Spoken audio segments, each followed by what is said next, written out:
Olá, meus queridos e amados irmãos, tudo bem com vocês? Nós hoje vamos dar continuidade à série Campos de Batalha, onde nós estamos falando das regiões celestiais. O tópico abordado hoje vai ser o ministério dos anjos conforme a Bíblia. Vamos lá? Deus, pessoal, criou duas classes de seres morais e inteligentes: os seres angelicais, os anjos, e os seres humanos.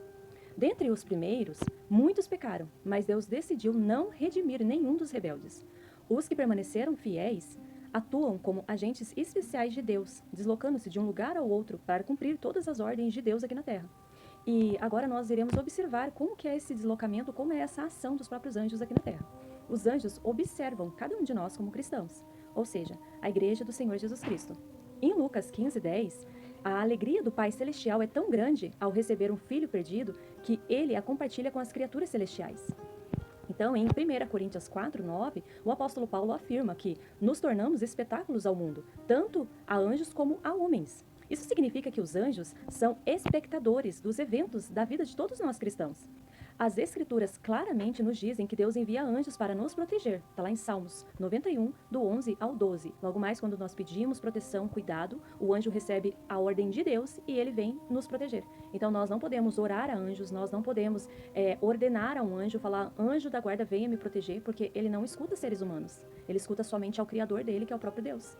Então, a gente precisa ver alguns exemplos do cuidado e a proteção de Deus por meio dos anjos. Então, na destruição, por exemplo, de Sodoma e Gomorra, os anjos que avisavam Ló e a sua família que Deus destruiria as cidades, porque estamos para destruir esse lugar, as acusações feitas ao Senhor contra esse povo são tantas que ele nos enviou para destruir a cidade. Está lá em Gênesis 19:13. O livramento de Jerusalém, Deus enviou apenas um anjo para destruir os 185.000 soldados do exército de Senaqueribe, executando o juízo de Deus contra o presunçoso rei assírio e proteger os moradores da cidade. Está lá em 2 Reis 19:35. No julgamento de Herodes, também foi um anjo o agente do juízo de Deus contra Herodes, que queria ser reconhecido como um Deus. No momento em que o povo o clamava, um anjo do Senhor o feriu por não haver dado glória a Deus e comido de vermes, expirou. Está lá em Atos 12:23. A cova dos leões. O anjo fechou a boca dos leões quando Daniel foi lançado na cova. Está lá em Daniel 6, do 16 ao 23. O anjo orientou Felipe sobre o caminho que deveria seguir em Atos 8:26, assim como Cornélio, quando ao que deveria fazer em Atos 10, do 3 ao 5.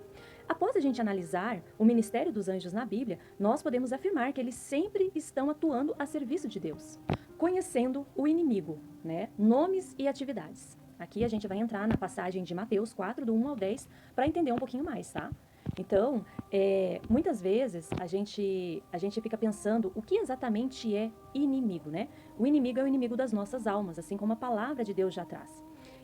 Satanás, o caso não é diferente. Nós precisamos conhecer muito bem suas habilidades, para que nós possamos conseguir resistir firmemente no Senhor. Não podemos negligenciar como a palavra de Deus o define, a fim de que possamos conhecer um pouco do seu caráter e não dar ouvidos aos seus ensinamentos.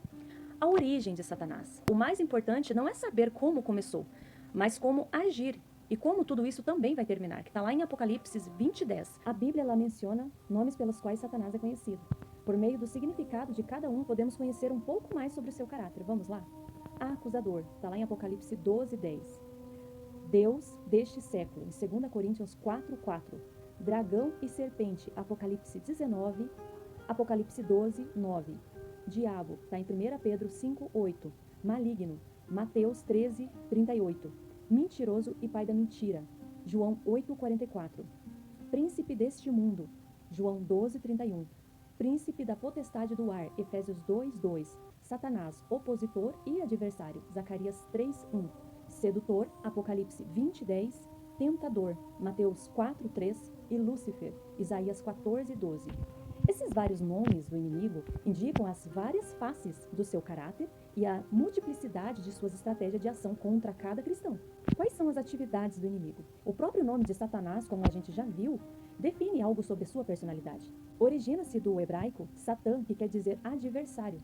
A Bíblia ainda nos mostra outras características.